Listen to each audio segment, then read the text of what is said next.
Alright, naaday ta diri karon sa Santo Tomas, no, going to Santo Tomas, no. Ako ipakita ninyo ang pinakadako nga plantation diri sa Pilipinas, no. Diri sa may Dapico, no. Davao Penal Colony kuan siya farm. So mo na ni ang entrada padulong tag Santo Tomas ani. Ako ipakita sa inyo kung unsa kadako ang plantation diri sa saging, no. So kaning niagi kan diri hantod yun ni sa Santo Tomas, entrada sa Santo Tomas na kuan.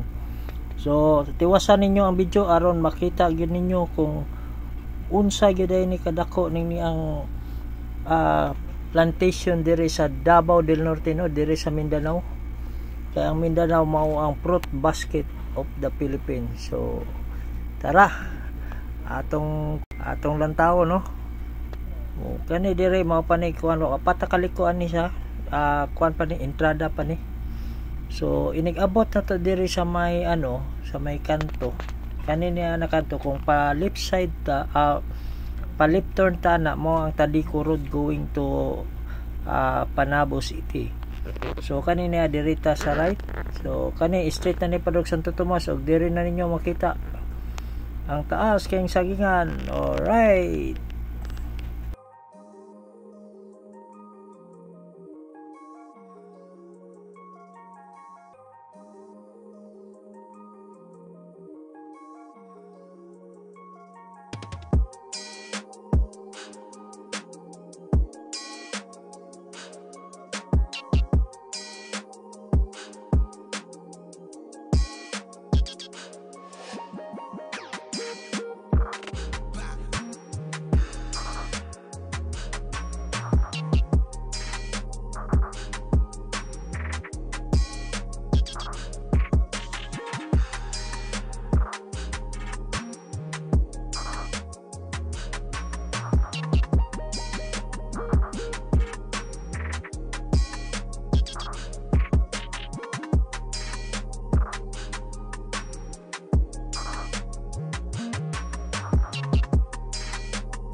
So guys, taas-taas yun, no?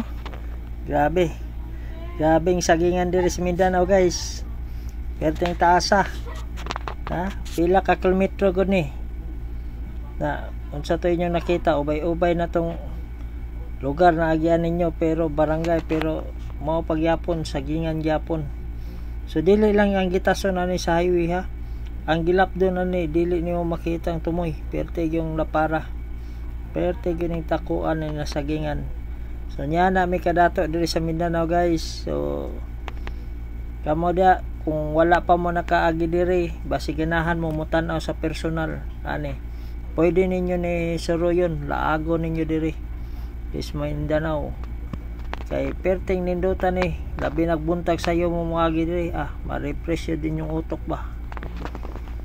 So kanina layo pa gini. Right?